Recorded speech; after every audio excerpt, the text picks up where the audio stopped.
Yeah,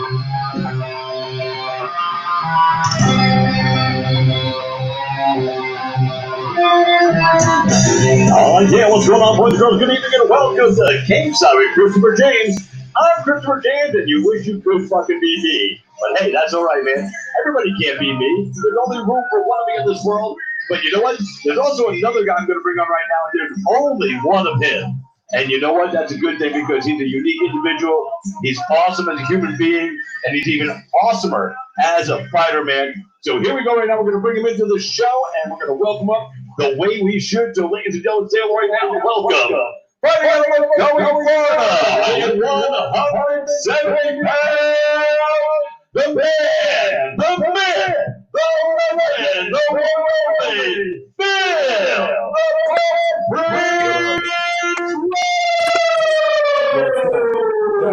What up? What's up, baby boy? How you doing, man? Doing well, man. Complain. You're outside. You got to go back inside where that internet is strong so we don't have you breaking up on us here, son. Yep. So, boys and girls, man, we got a UFC 249 Preview Show coming your way right now. It's going to be me, Phil Rowe, and we're also going to have... Oh, man, I messed up your feet already. That's all right, man. He'll come back into his house, and then we'll get him back in here. You guys frozen, though. It's not a bad look to have frozen on my screen with Phil Rowe right there. You know, he's a sexy motherfucker. So we're going to get this all rolling here in just a minute. Wait for Khama Worthy, also going to join us on the show tonight. Yeah, Khama, come on through. Khama, let's go.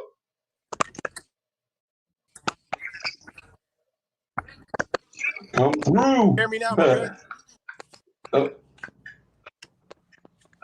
Yeah, I can't see you. I mean, you're a frozen screen right now, so we got to wait for you to go back in, I guess, and it'll refresh your screen there. Can you see me? I can't see you, but here comes Khama. You have to, Phil, I'm going to click you out. Do me a favor, Phil. Click yourself out and then re-click the link and come back in that way when you're back in the house. Jeez, Phil. What's up, man? What up? Oh, man, you know how we do, baby. Khama Worthy. Oh, wait, hold on. Ladies and gentlemen,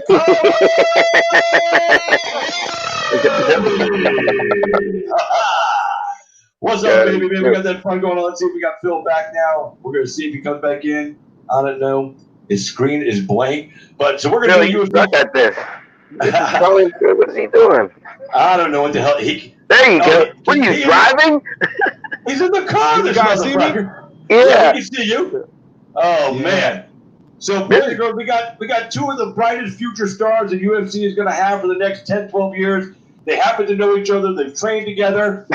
You know, we got Khama Worthy on the middle screen. We got Phil the Fresh Prince Rowe, a.k.a. Philly Fresh, with the Philly Fresh dad hat that you get at the Philly Fresh website. Multiple colors, multiple things. And you know what? You better get one now because it's going to be a collector's item. You got to get Khama Worthy hats, too, you know, but, you know, he's got to be different. Disney has a copyright on anything that says Death Star.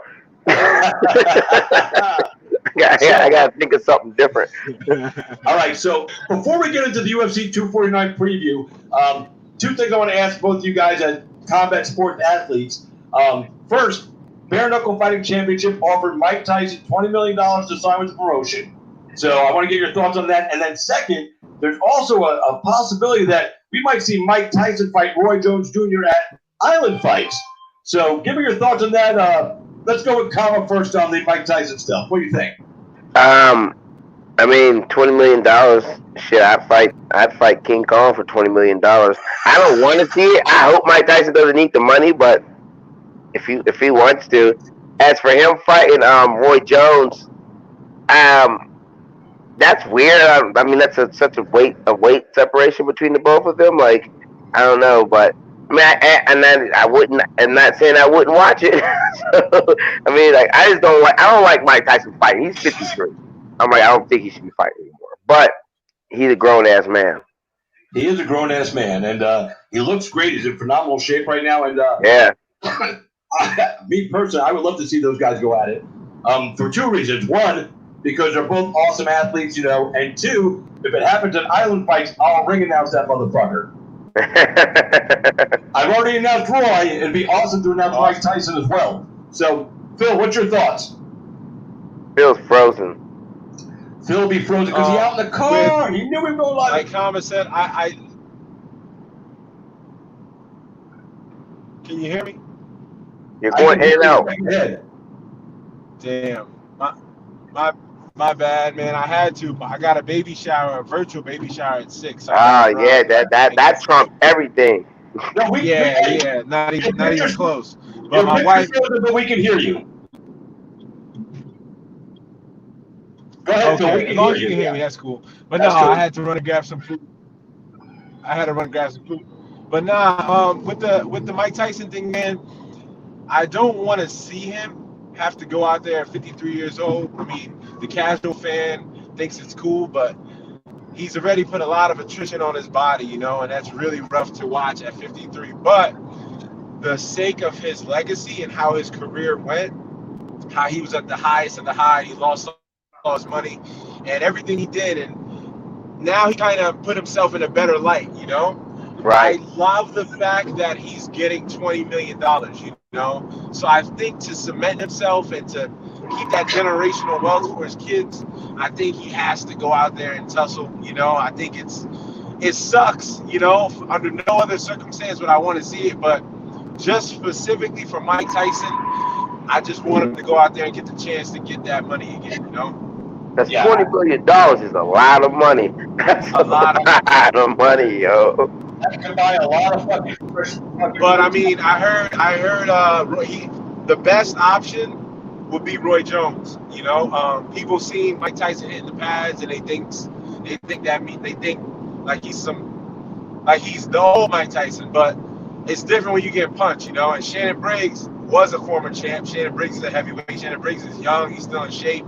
Young compared to Mike. I don't want to see him fight Shannon Briggs. I tell you that. Me either. I wouldn't mind the Roy Jones. They're both around the same age, but Shannon Briggs is still like 43 or 42. He's still a big ass dude. He still can punch. I don't think that'd be smart for him to get in there with Shannon Briggs. And he's still screaming, "Let's go, champ!" Like no. Every day.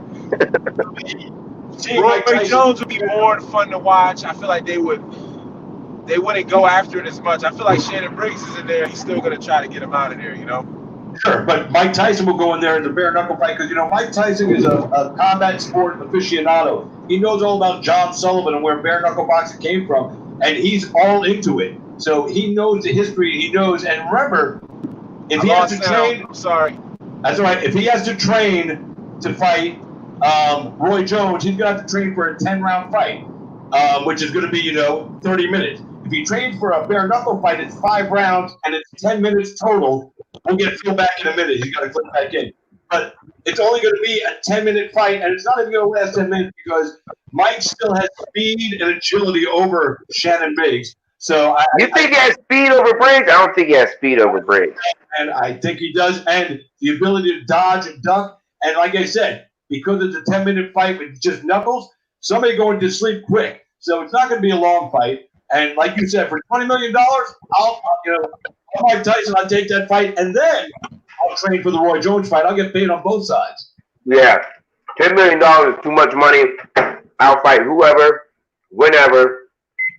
Like, shit, I'll fight. I'll fight for anything above $12,000 right about now. We are live right now, man. So, guys, we're live right now. Kings on Christopher James. I've got Khama Worthy, and we had Phil Rowe. Phil Rowe probably back in a minute. We get to spot a little better internet while he's in the car.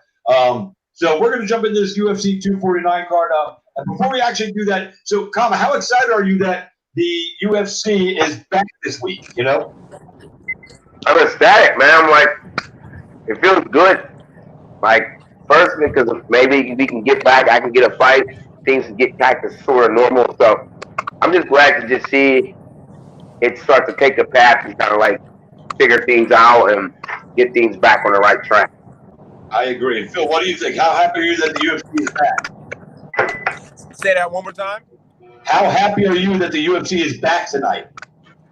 I'm happy, man. I'm happy. I'm sad that my buddy can't fight, but I'm happy they're back. You know, I'm happy, and I'm sad in the same note that I'm not fighting because I was supposed to fight, and my opponent pulled out unbeknownst to me. The UFC offered me a couple names. I didn't think it was the smartest thing to do. My heart wanted to fight, but I kept telling myself, can you guys hear me? Yeah, we can hear you. We can hear you. So I kept telling myself, Phil, when you get here, no matter what happens, don't let anyone affect the decision that you said you're going to stick to. And I told myself when I got here, I was going to do it like a business, you know, the best things possible for me. Don't get in here and fight off emotion. Don't let people control your emotion. And what happened was I was supposed to fight April 11th, and my opponent or the card got pulled. So Right. the UFC rescheduled me for, I think it was next or today. Yeah. And or the 16th. What are you doing? Or the 16th. So I'm all systems go, waiting to fight, and I'm like, man, I get to fight alongside Jacare. This is cool. I didn't hear from my manager for like a week. He's dealing with a lot of stuff. He deals with Jorge and John and all kind of guys. So I wasn't really bugging him. And then I'm like, yo, Abe, what's good, man? The fights was happening. What's going on? So what happened was he got the bad news that my opponent pulled out. And my opponent pulled out because I guess he doesn't have much people to train with right now. And obviously the corona's going on. But so the UFC, what they tried to do was they just tried to find me a fill-in. My thing is I feel like as soon as my opponent can't fight, you guys let me know immediately, you know? Right. So I couldn't fight, or my opponent couldn't fight, and then they offered me a couple names, right? And did I want to take the fight, you know? And Julian was like, Phil, look, man, if they're saying you got to do it, let's scrap, you know? But I'm like, in the same note, I'm like, I'm a realist. I'm not thinking like everyone, I'm going to go kill him. This is war. Like there's a possibility you can lose this MMA match for 15 minutes. I go in there and I take this on a week against a guy who's making a lot more than me, and I lose. No one cares in 6 months that I took the fight on 4 days or a week. You know, no one cares. Nope. So all that's happened is on SureDog, there's a red mark that says loss, and I only get fucking $10,000 my preliminary money, you know? So I'm like, damn, I want this opponent. This is a good, and he's not an easy fight. There's no easy fights. Motherfucker didn't lose for 8 years in a row. Got 100 wrestling wins at Iowa. Like, he's a good, badass dude. And I trained to fight him. And I'm just like, man, I don't know. Julian's like, Phil, sleep on it. I told UFC no. Then they gave me another name, another crazy name. And I beat this guy, and then I'm the man, you know? But I'm like, right. Phil, don't fight off of, I've seen, Chris, you know how many guys I know around me in the UFC. Absolutely. Also, you know guys that I know that has been there and been out in the calendar year. You know, yep. Being the guy that's like anyone, anytime, anywhere. Like it's stupid to fight that way. You know, we're all here, we're all tough, we all can fight. Like it's stupid to be that guy. And I just didn't want to. Oh well, he got in there with him and he went the distance. And it's just stupid. You know, it's stupid. Right. Yeah. So, listen, you know, the one thing I've always thought about you, Phil, is that you're very cerebral in your approach to fighting. You know, I've never seen you make a stupid choice in your career, and it's gotten you to where you are. So why change it now? So with that being said, let's move on to this fight card right now because I know you got stuff to do, I got stuff to do, and I don't want to be doing this once the fight starts, and I don't want to miss any of this fucking action. I'm fucking going nuts. I woke up this morning like I felt like it was Christmas morning, man. It's been a long time since I felt this good about a fight night. And what a fight card the UFC gave us. So the way we'll do this is we'll do it this way. I'm going to call out the first fight. Khama, you'll take the lead on the one, and then every other fight, Phil, you guys will alternate back making your comments first. So on the first fight, we've got a light heavyweight matchup, Ryan Spann and Sam Alvey, and Khama Worthy, lead us in. I like Sam Alvey. He's super cool. We had us last time on the show together. I just think he's biting up for a young killer just a little bit. I mean, I just think he's a little bit more than he can handle at this time. Damn, you ain't shit, Khama. You ain't shit. That's a boy. He's cool too, man. I'm like, he'll get his ass whooped. So Khama, you're saying you're taking Ryan Spann. Yeah, I think Span's getting it. All right, Phil, what you got for me on this fight? I like Sam Alvey. I don't know why we have to say this before. I like Sam Alvey. He's a good guy. Love him. Ryan Spann, next guy. now, you guys, I'm going to fucking keep score here. So I got Brian for Phil. Now, I'm taking Sam Alvey in this one. I'm going to tell you guys why. Okay. Talk with the heart, dog. No. It's you know what? It's not even with the heart. I love Sam. And I'm going to tell you honestly, I think Ryan Spann is an awesome fighter and a solid citizen. I've heard good things. I've never met him, but I talked to people that know me. He's a good guy, so I have no beef with him. But I think in this fight, Sam Alvey is going to use that veteran style that he has, and I think he's just going to be a little too smart for Spann in the cage, and he's going to win this one because of the fight IQ. That's why I'm picking him. It has nothing to do with, favoritism or everything. Now, if Phil's fighting anybody, I don't care if Phil's fighting Francis Ngannou and fucking Jared Zeno, Rosenstruck at the same time, I'm taking Phil because that's my heart. Nah, man. Francis going to whoop that ass. I'm like, no, Phil is my boy, but I'm betting all my money on Francis. I'm betting on Phil because it's my bro, man. I can't go against it. Next fight, we're going to start with Phil Rowe. Bryce Thug Nasty Mitchell and Charles Boston Strong Rosa. Phil, tell us about it. I like Bryce Nasty. And the fact that I don't think he's lost yet, right? Undefeated, 12-0.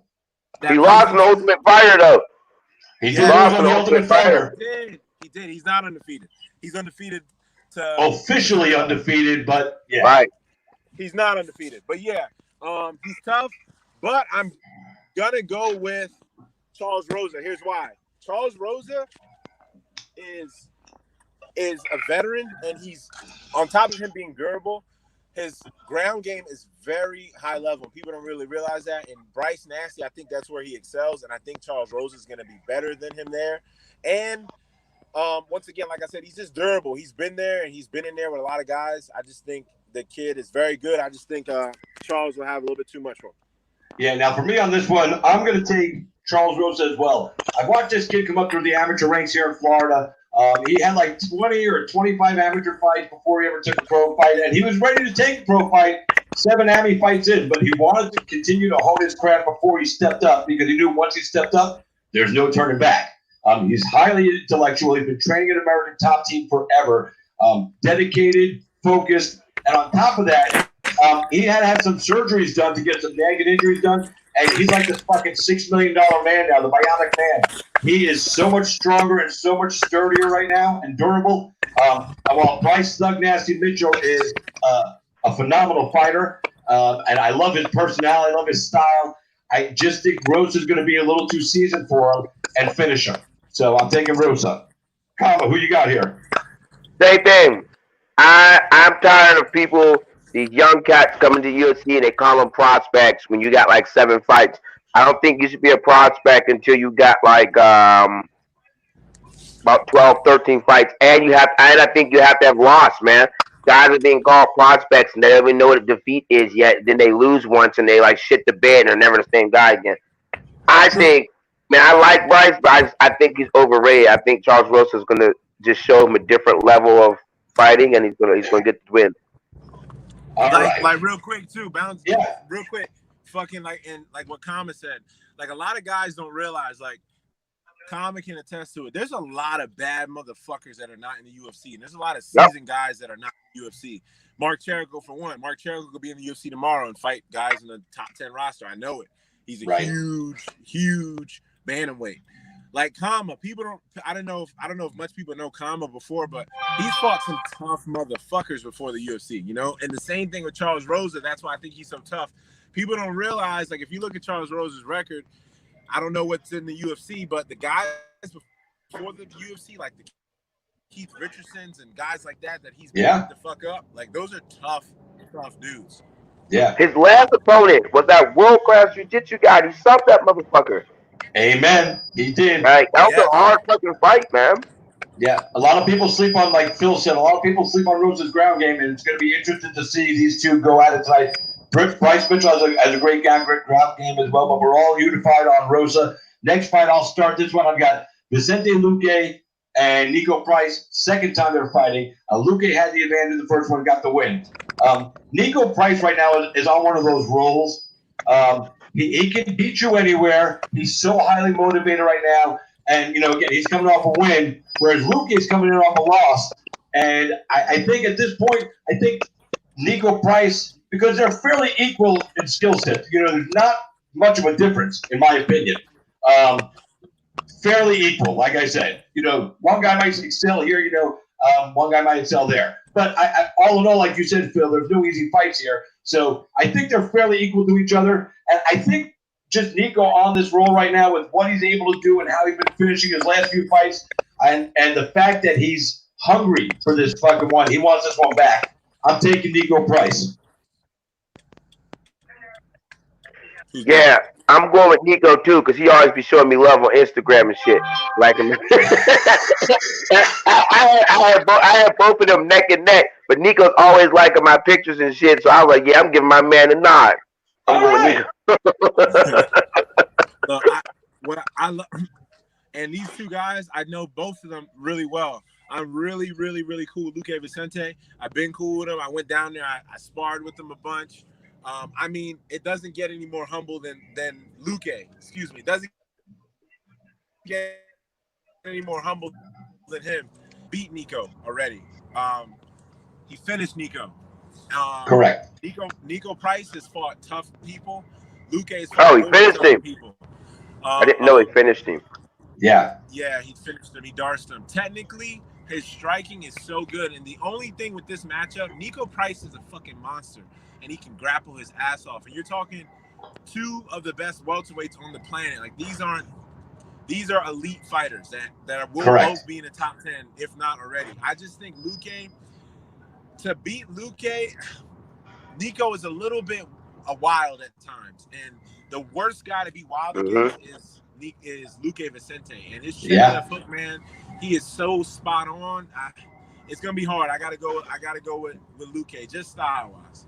That's all right, man. That's cool. And nobody gonna be mad at me for any of the picks in here. Now, this fight coming up, and Khama, you'll start on this one.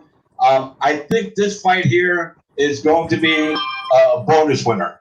Carla Esparza and Michelle Waterson. Yeah, definitely Michelle Waterson.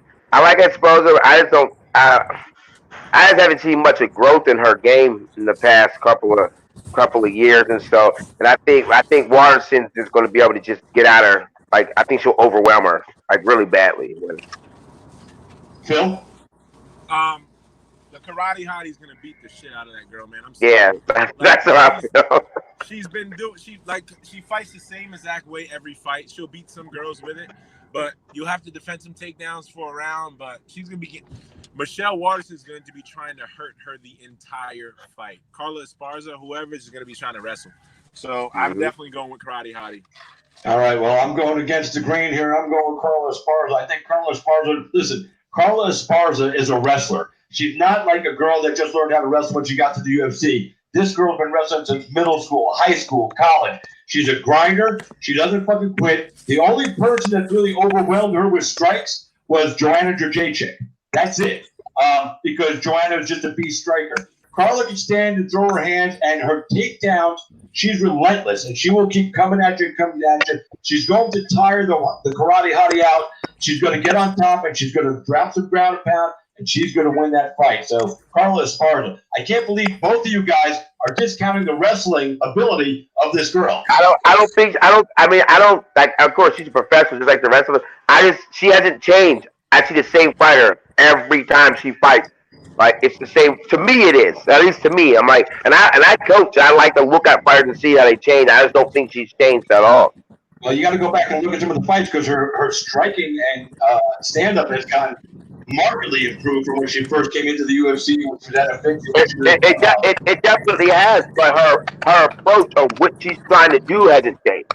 Like, if I know you're just going to strike to get me a takedown, I don't even worry about your strikes. I just worry about your takedown. All right, we're This is silly. moving. Next fight. This is silly.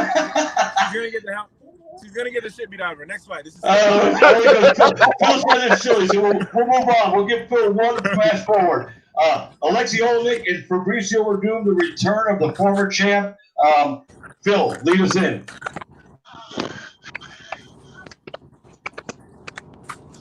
Werdum. I'm going with Alexio because I'm going with Alexio. I think he's going to pull off some crazy shit. Phil keeps going in and out. Yeah, I know.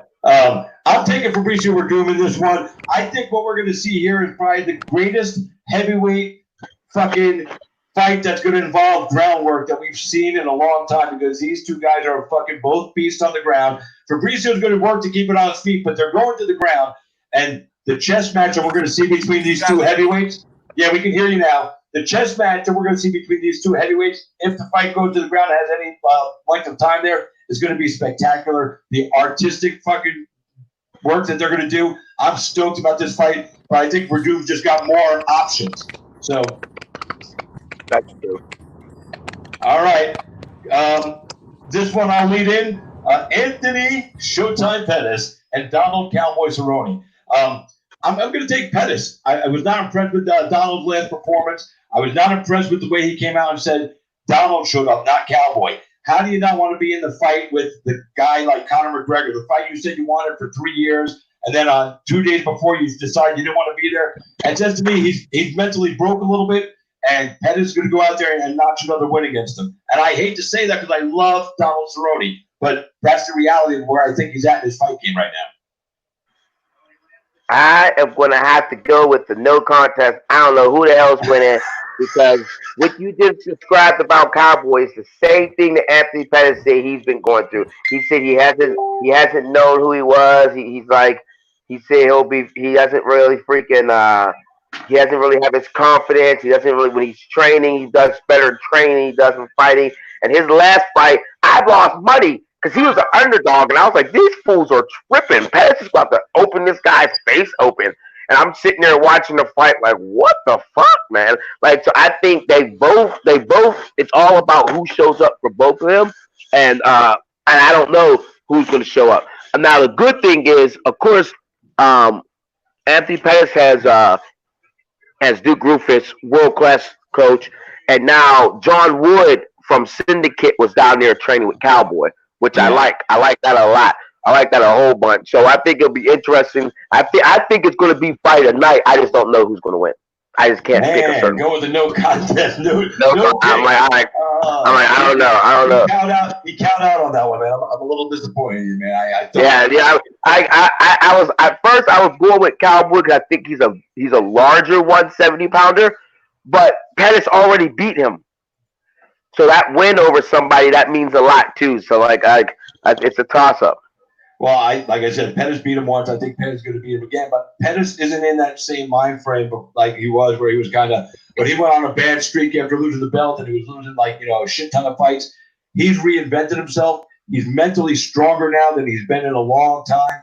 And I just think that's going to carry him through. I think his style, look at the last fight. If you go back and look at it, he really unleashed some brutal kicks. I mean, he ended the fight with a kick, just collapsed Donald with that liver kick, Donald went down. That was a long time. There was two different fighters back then. Listen, I get that, but on the same note, even though they're two different fighters, I think that Anthony is more still head first into this game. Donald. Yeah. I just think that's it. So, Phil, who you got on this one? Phil, can you hear us? Anthony Pettis smashed him in the very first one. Cowboy does. Yeah. You said you was going inside, Phil. Can you hear me? Yeah, I can hear you. Well, I lost you now. I'm going to be inside in 2 minutes. Can you hear me? Yeah, I can hear you. Can you hear me? I got Cowboy. I think the first one, he got finished really bad. I think he's going to go out and give it everything he got, and he's not going to let that happen again. I think after getting whooped the way he did by Cowboy, that's in his brain, and I think he's motivated to not let that happen again. Both world-class guys. It could go either way. I got Cowboy. All right. So we got Khama taking no pick in this one. He can't decide. I've got Pettis. Phil's got Cowboy. So I'm going to win. I'll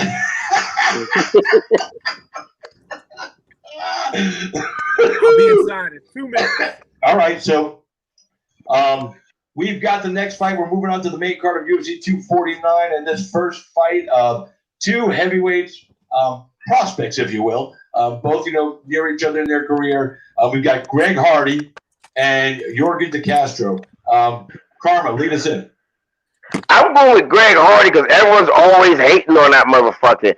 I'm like, yeah, he did some dumb shit, but everyone's always hating on Greg Hardy. And I don't judge people by their past actions and shit. And as a fighter, I've seen him do some shit that looks good, and I'm going with him. I think everyone's sleeping, including his opponent, sleeping him. I think Greg Hardy's gonna go in there and put those heavy ass hands on him.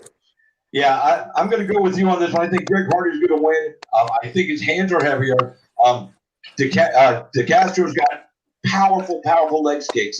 He's a strong dude. He's durable. He can take a beating. But I just think the power that Greg Hardy unleashes, and with the extended time since his last fight, I just think he's grown as a fighter. And you know what? Out of all the guys in the heavyweight division, probably the guy that has the most growth potential is Greg Hardy, because he's coming in from that different sport. So he's got so much more to learn and use. So I think De Castro's a solid fighter. I think he's going to go do big things in the UFC. We'll probably see him fight for a title one day. But I just think at this point in time, I think, and you know what, like you said about Greg Hardy, everybody shits on the guy. Look, everyone's hating on him.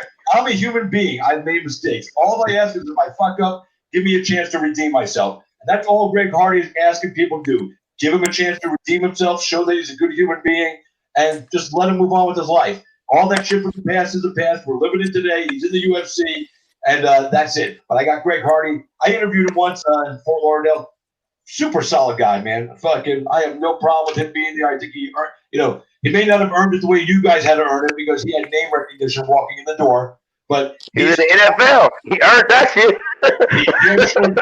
But he's going out there and he's taking the fight they tell him to take, and he's going to either win or lose. He's willing to do this trial by fire, so you got to respect that. Phil, who you got in this one? Oh, y'all done? Yeah. I wanted to make sure you're all solid internet. I saw you putting your ketchup on your shit. I wanted to make sure you had situated. No, we were talking about fight predictions, and y'all telling me all kind of whatever. Greg, we're just trying to give you time. That's all. Greg Hardy. Yeah, I mean, I get people hate on him, and I get that he's had a bad past, but I'm not judging him for none of that. I'm talking about a fight with Yorgan De Castro that he is not about to win. People, once again, MMA, you're only good as your last fight. You're good as your popularity. Yorgan De Castro is a bad motherfucker. And I don't know if people sleep on this dude. So for one, Yorgan went on to the Contender and he beat up a guy that trained with us, Alton Meeks. You're talking with leg kicks. You're talking an Olympic level wrestler. Beat the shit out of him in one round by kicking his legs. It didn't make sense to me.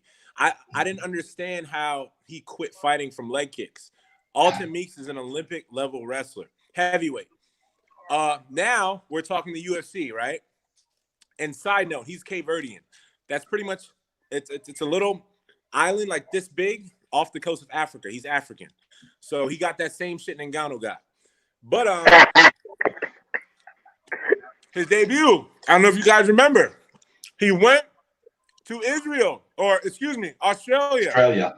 The biggest card in UFC history. This folded dude in half. A hometown guy, the dude tatted up. Yeah. Went in there, walked off, knocked him out in front of 56,000 people. The guy has scary dynamite in his hands. Sure does. And Greg Hardy, to be in there with a guy like Yorgan, you got to be a little bit more technically sound. Greg Hardy is just not yet. He is a specimen. He's an athlete. But Yorgan's going to tuck his chin and connect. And good night, big boy. Well, Yorgan normally trains. Hey, listen, Greg Hardy normally training at American Top Team, but they closed down. So he's been driving back and forth between South Florida and Texas to train with Fortis MMA. Those guys are doing some phenomenal things. I just think all the stuff that he's been doing, like I said, Jorgen's a beast, but I'm taking Hardy. Hardy gets knocked out, bro. All right, we'll see. Next one. Let's go. We'll be all day. All right. Jeremy Stevens versus Calvin Kattar. Phil. I'm a answer for everybody. You come in fat, that means you ain't training. You going down. You take an L and you taking an L in the fight. Nope. How you come in fat, dude? 5 pounds? You shouldn't even be allowed to fight. I'm about to wake up my daughter screaming. That's ridiculous. History proves that the fighters come in heavy, that this weight, they 5 win. pounds. They all win. All the guys that come in heavy win. Who came in heavy? Jeremy Stevens came in 5 pounds over. Thank you. That means you ain't training, dog. People were making excuses for him, and I'm like, 23 other fighters made fucking weight. There's no excuse. That's retarded. He's won it, and I'm not just saying this because he came in overweight. I just trained with Calvin. I was just in Boston for my teammate's fight. Yeah. And I have an 83.5-inch reach. There's not many small guys that can hit me. And I will screenshot you what I said to him. When we talk all the time, I said, bro, my pull right hand is my best punch. You hit me with a pull right hand twice. I said, if you could touch my chin, I ain't fucking Muhammad Ali. But if you can hit me, you can hit anyone your size. I said, bro, you're phenomenal. He goes, thank you, Phil. Thank you for the work. And when I was up there at Joe Lozon, shout out to Joe Lozon, they showed me the most love. Everyone else kind of avoids me when you see a guy 6'4", big, tall, lanky dude. Like, and this is a gym that was like full of 35ers, 45ers. Yeah. Brought me right on over. His coach said, hey, man, I want you to go with him. You can box. And me and him went at it for 3 5-minute rounds. Bro, he's what, a 45er? Yeah. And at the time, I was all at 190. Yeah. Giving me hell. That guy's fucking phenomenal. I don't know shit about Jeremy Stevens, but he's fat and he's about to lose. Well, hey, listen, I'm also taking Calvin Kattar just for what Phil said because he's a phenomenal fighter. Whether Jeremy Stevens came in heavy or not, I would have taken Kattar to win. But to what you were saying, Khama, about the fact people look. If you go and look at the history, man, the last year and a half, the 12 fighters that have come in heavy, 11 of them have won. It's a shitty trend, but it's true. So, and Jeremy Stevens, he's got mad punching power. He's a veteran. He knows what he's doing in there. And, so it's going to be a good fight. But I'm taking Calvin. I'm going to take Calvin to actually finish the fight. Sometime in the beginning of the 3rd round, he's going to put Jeremy Stevens away. You heard it here. All right. Now we're moving on to some big boys. Phil, you're going to lead us in on this one. Francis Ngannou versus Yarazir Rozenstruik. Good. Go ahead. They're both Rozenstruik, world-class striker, titles in kickboxing. But they're both from Africa, I feel. But Francis Ngannou just got a little bit more motherland in him. And more African. Francis is more African. Bro, I swear, I'm not even being funny. But you are. Feel if he fought a silverback, he could give it hell for 30 seconds. Oh, my God, you're crazy. 30 seconds, he'd get at gorilla hell. That's some shit. All right, that's some shit. This big heavyweight fight. Yeah, there's no way. I mean, I've been a fan of Francis Ngannou forever. Like, I don't think anyone's stopping him now.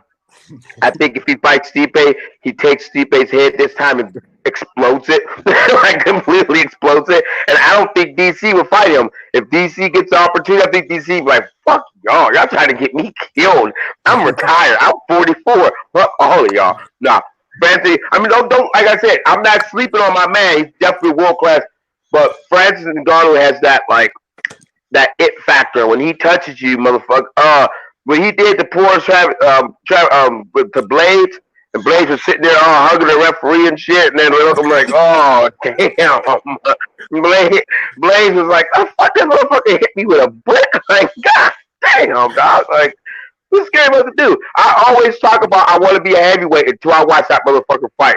And I'm like, nah, I'll stick in my lightweight, dude. That like I can only imagine what that shit feels like. All right, my bad. Next one. Definitely African destruction. I'm going against the grain here. I'm taking Rozenstruik. I'm taking the upset on this one.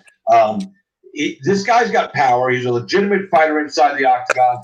I know Francis. He barely beat Overeem. He got a punch in at the end of the fight, and Overeem got murdered by Ngannou. I heard there were police in the locker room waiting for Ngannou after Overeem, and he said, "Look, they had to pull out paperwork to show, like, hey man, this is a part of what we do." They were about to arrest him in the back for what he did to him.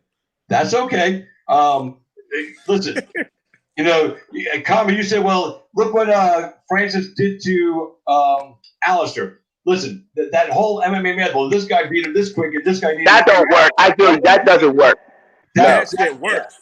At heavyweight, but it's not. The beat his jaw just like the baddest man on the planet. You see that shit. Heavyweight, you can't use any of that equation because all it takes is one shot right on the fucking chin from the fucking big motherfucker to drop any other fucker across the octagon. So, but Rosenstruck, I think a lot of people are sleeping on him. He's got skills, he can do it all. His ground game is probably the weakest part of his game, but he can go down to the ground. And if he happens to try to take down Francis' ground game isn't all that. Nah, Francis' ground game has been jumping, dude. He's been just working. And like I said, if you trying to take him down, he is hurting you bad. Well, we'll see. Oh my God. Look at Blades, bro. I know. Talking about, God damn, what the fuck? That don't see him trying to fall over. I felt bad for Blades. I was like, damn. Blades has 2 losses, and they're both the fucking friends. I mean, that's his nemesis. Will he be able to get it back? I don't know. But DC won't fight anybody after Stipe. That's it. He's done. Whether he wins, whether he loses, he's out. And he means it. He's done. He don't want any more. He wants to do this one fight to try to salvage his legacy as a heavyweight champion. God bless him. Fucking phenomenal talent. We're going to move on to the next one, though. The co-main event of the evening. Triple C, Henry Cejudo, defending his belt against the consensus greatest bantamweight champion in the history of the sport, Dominic Cruz. Khama, start us out. Listen, before we get going, I love Dominic Cruz. Cool, awesome. Dominic Cruz is a freaking savage killer. He's the man. Dominic Cruz is going to get fucked up so bad. That dude hasn't fought since Cody Garbrandt was the champ. Dominic Cruz ain't fought forever. Dominic Cruz is a chain wrestler. He puts stuff together by chain wrestling. He's not taking down Henry Cejudo. Henry Cejudo throws with reckless abandonment because he's not worried about people taking down. I want Cruz to win, but I see Henry Cejudo hitting that motherfucker with dynamite, and they waking Cruz up. Just putting that out there. Cejudo by Khama Worthy. By brutal, like Thor hammer knockout. Right. Bad, really bad. Phil, what you got here, Phil? And I go against the grain on this one because I've been hearing this like crazy. I think Dominic Cruz is going to win. And not only is he going to win, I think he's going to make it look easy. And the thing about Cejudo, I like Cejudo. And I like him he's a good dude in real life, too. Absolutely. I ran away from him in my fight. Huh? I ran away from him. Him and Kobe Covington, I just ran away from him. I saw him. I swear to God, I don't want to fucking be around these motherfuckers. And I was like, nah, I don't want to be around. He walked around with his 2 belts. I literally walked. I was in the back. Shacking was back there. I made sure I went in the opposite direction as him. I was like, I don't want to. Because, man, it's just fake. I can't be around now. I was like, dude, they're too fake. No, but Cejudo is different, though, because he's a good dude. It's like, it's never like, there's no malicious anything he does. It's just goofy, corny stuff. Covington, no, I can't rock with him. But back to the pick.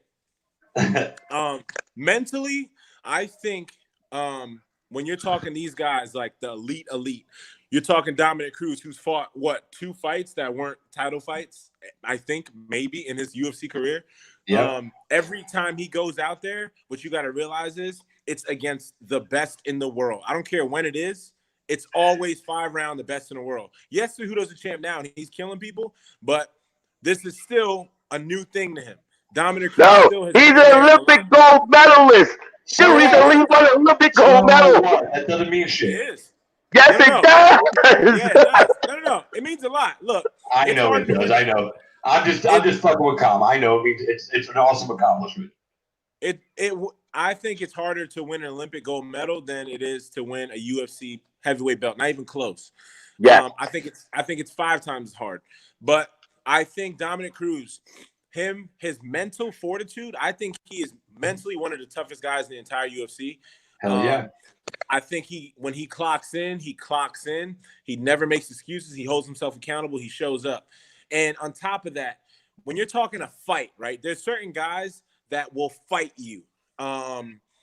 Mike Perry will fight you. Luque Vicente will fight you. Dominic Cruz is not going to fight you in there. No. You know, and Henry Cejudo likes to fight. He's going to be so hard to get to.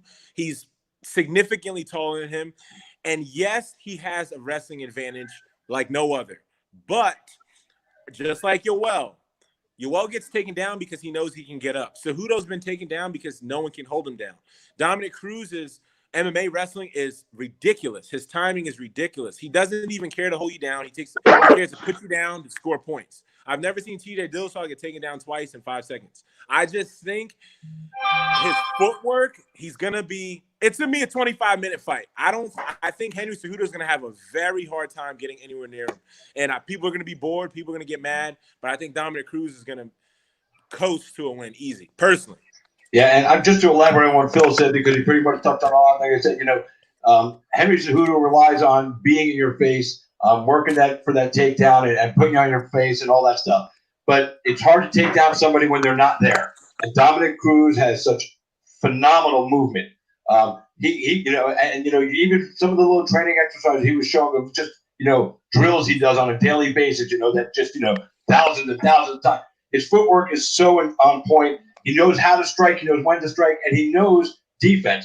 I think Henry Cejudo, like Phil says, is going to have a tough time getting in close where he wants to be with Dominic, because Dominic's going to be moving. And when Dominic moves, Dominic's also hitting you. And Dominic is very good. And once again, this is a fight, right? And Cejudo's always charged up. He's a gold medalist. He knows how to lock in. He knows how to be. He's always here, and it's good. But Dominic Cruz does a really good job of lulling you into that, because he is not gonna fight you. And I'm not trying to say like he's not a fighter, if you know what I mean. He's not in there to go. But if you saw with the Cody fight, when he tried not to fight Cody and Cody just stayed in his chest, he had no answer. He was like, "Oh fuck, what do I do next?" Look, all right, but listen. Sometimes you get a one-hit wonder, and Cody Garbart's a one-hit wonder. He got dropped. I don't know about that. I don't know about that. Cody's lost 3 in a row, dude. Cody is not the fighter. But Cody's lost two to the world champion. I don't care. And one fight he was winning got emotional. You can't say that Cody's a one-hit wonder at all. If you say Cody's a one-hit wonder, Dominic Cruz is not a legend at all. You say he is. Buster Douglas beat Mike Tyson one night, right? Okay, that's what I'm saying. But come on. Yes, but Cody is definitely not a one-hit wonder. He didn't knock Cruz out. He beat him for 5 rounds. He did. He'll never be the champion again. He's a one-hit wonder. I rest my case. Nah. Look, I mean, but I don't think Cody's a one-hit wonder. He's had some tough outings against the best in the world, but here's the thing. Everyone has your number, right? There's this one guy. That fight, Cody had his number. He did a good job of countering. And but the thing is, he caught him and knocked him down a couple of times. And he was hurt. He was on Queer Street that whole fight, and he kept fighting. But Dominic Cruz, man, he's so hard to fight. He's so hard to hit. If he would fight, maybe if he would come forward and fight Cejudo, I maybe would take Cejudo. I just feel like he's not gonna be there. Cejudo's gonna split that motherfucker's head open. Y'all gonna be sitting there like, "Oh shit, come on, I won't. Cejudo's that dude. I want Cruz to win. Cejudo's a world champion for a reason, because he knows what the fuck he's doing. He's a tough hombre. He knows how to fight. I also want to add to the Dominic Cruz part too. Dominic Cruz had a 2.5-year layoff before he came back and again became champion. He doesn't believe in ring rust. He says it's an excuse. He lost that fight. Listen. Lost that fight. No. Were you the judge? He lost that fight, yo. He lost that fight, yo. He didn't lose that fight. What's the record say? He won. He lost. Let's not even do that one, dude. Come on, stop it. Now, but here's the other thing. He had a long layoff, came back and at the top of the game, took the title. He's coming back again at a long layoff. Motherfucker, you guys never missed weight. Guys are complaining. Jeremy Stevens do this still active all the time. Motherfucker missed weight. How many people miss weight? The mental fortitude that Dominic Cruz has is going to play a big factor in this game. Bill touched on it. I'm elaborating on it. That's it. We're moving on to the final fight of the night, the main event of the evening. Tony Ferguson versus Justin Gaethje. Phil, lead us out. Tony Ferguson. I mean, Justin Gaethje's tough. He can kick hard, but he's easily beat up. You know, he's going to get beat up, and every fight he gets beat up. And I just don't think that's the smartest game plan, just to be the guy that can take the most attrition. I think Tony Ferguson never ever gets tired ever in life, and I just in life. He don't even sleep. Workload, it's too much, man. Like, it's literally too much. You better be a specialist like Khabib, who can glue people down and beat them to death. But he's too conditioned, and he doesn't stop. I think third or fourth round he'll break. I think he'll break Gaethje. But if it's just leg kicks and forward pressure, like, that's not going to do it. And I think that's what Gaethje's going to try to do, just come forward, kick his legs. I just don't think that's the game plan to beat Ferguson. I think Ferguson wins. Khama. Yeah, those teats from Tony Ferguson are hell on earth, and that's what actually slows Justin Gaethje down. Now, don't get me wrong, Justin Gaethje has a puncher's chance, yes. But El Cuckoo gets hit, then he starts rolling on the ground and shit, and he starts breakdancing and doing all kind of weird shit. Cause, like, unless he hits him perfectly and takes his lights completely out, which I just don't see happening, I didn't see Tony Ferguson beating his body up and Justin Gaethje covering like this, and then he's slipping one of those elbows through. It looked like, I said in the interview I did the other day, looked like Freddy Krueger's just going to be all up Edward Scissorhands. There'll be blood all over. It's going to be bad. I think it's going to be bad. It's going to be a fun fight because Gaethje said he said he wants to do those. Yeah, he said he goes, I hope Tony hits me with one of them elbows because I need to get my nose fixed. I thought that was fucking hysterical. You're going to get one. I'm going to take El Cuckoo in this for a multitude of reasons. I mean, you know, the guy is on a 12-fight winning streak. I think he's the best lightweight out there. I think he's better than Khabib. I think if that fight ever happens, he beats Khabib as well. He beats Khabib, Chris. He beats Khabib, Phil. On that note, I gotta go. Wait, stop it. Listen. Hold on. The last I want to hit you with this timeline right here. The last time Tony Ferguson lost a fight, I read that already. I read that. Women didn't fight in the UFC. Some of the people didn't hear it though. Bobby Gray was on welfare. Usman and Henry Cejudo had 0 pro fights. Guys fight for defending a belt tonight had 0 pro fights. Ben Henderson was the lightweight champ. Silva and St. Pierre were champions. The flyweight division was 2 months old, and Conor McGregor was on fucking welfare. I just don't think anybody right now has got Tony's number. Not even Khabib. We talked about this when we Khabib. Listen, and Justin Gaethje, Justin Gaethje has wrestling, and we never see it. If Justin tries to implement some wrestling along with the crazy fucking strikes that he throws, you know, it could make the fight more entertaining and more interesting. He's not an offensive wrestler, though. His offensive wrestling. Look at Buscapé from my gym. Sure. Buscapé. No one has laid an ass whooping on Justin Gaethje. I mean, he's got knocked out, but still, I think the closest, just top to bottom for 5 rounds, Buscapé was on his ass, man. And if Buscapé could do that to him, Khabib is a whole nother monster, man. That's listen. Like I said, I don't. I think Justin Gaethje beat Khabib. That's an interesting one. But so we're all taking Tony Ferguson this one. Listen. Just because we don't agree doesn't mean we're crazy. I mean, you took Francis Ngannou. You took Francis Ngannou because he got more African. That's it. I mean, but look, Chris Rothstein, you're a Caucasian man. I wouldn't expect you to understand that. I do understand it. It's the African thing.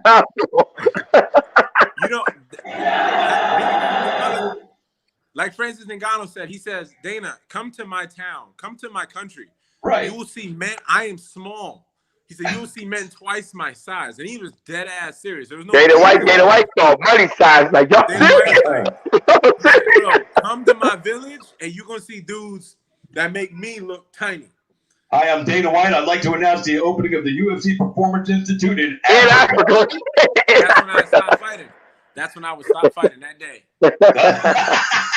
Look, you have a dude debut. He debut.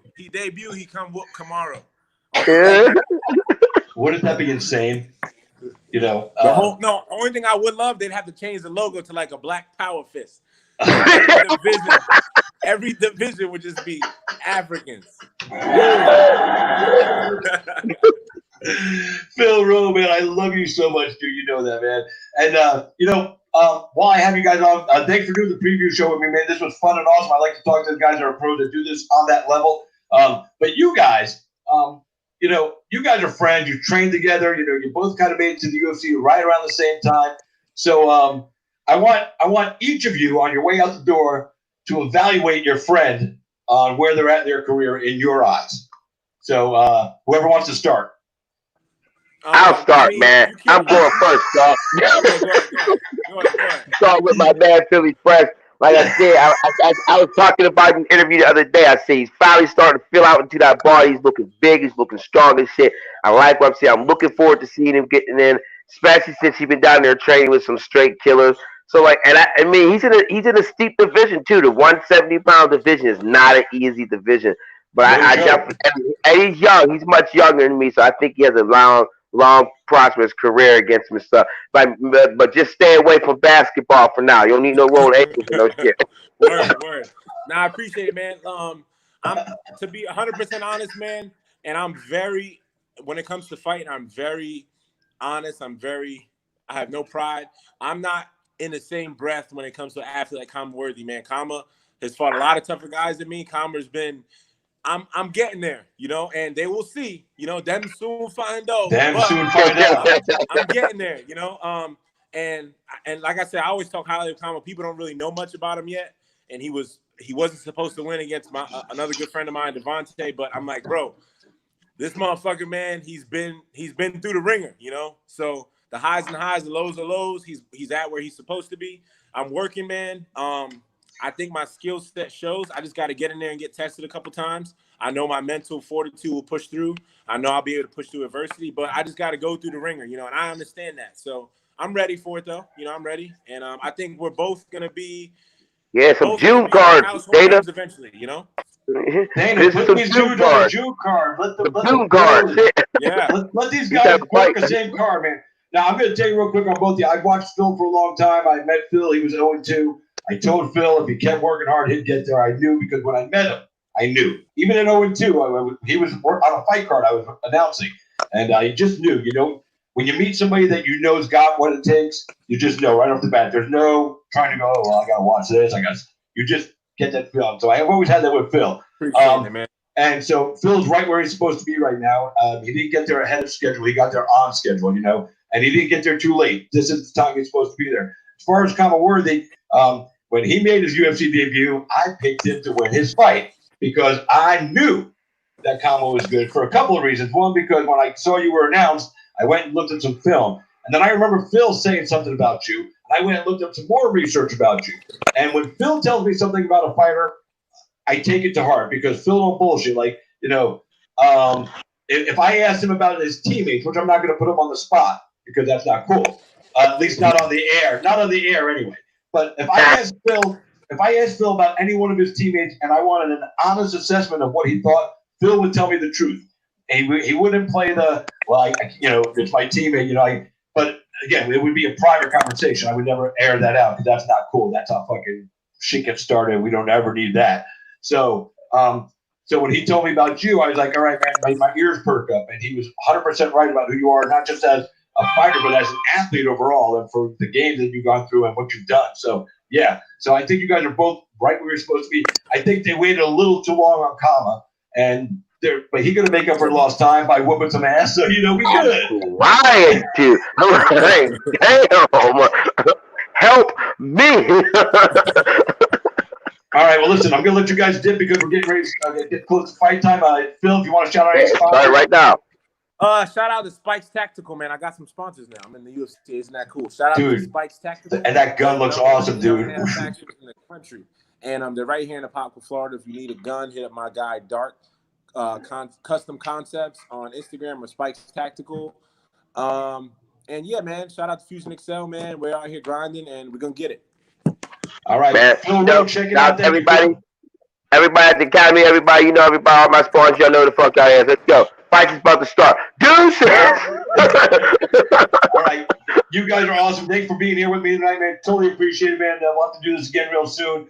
This is so much fun, dude. And having you and Phil together, I was like, man, we got to get you guys. I was hoping Jamal Hill was going to make it with us because I tried to get him too. The three of you together would have been a fucking shit show of fucking epically fun proportions. They just went off the charts fun. So we're going to try to set that one up.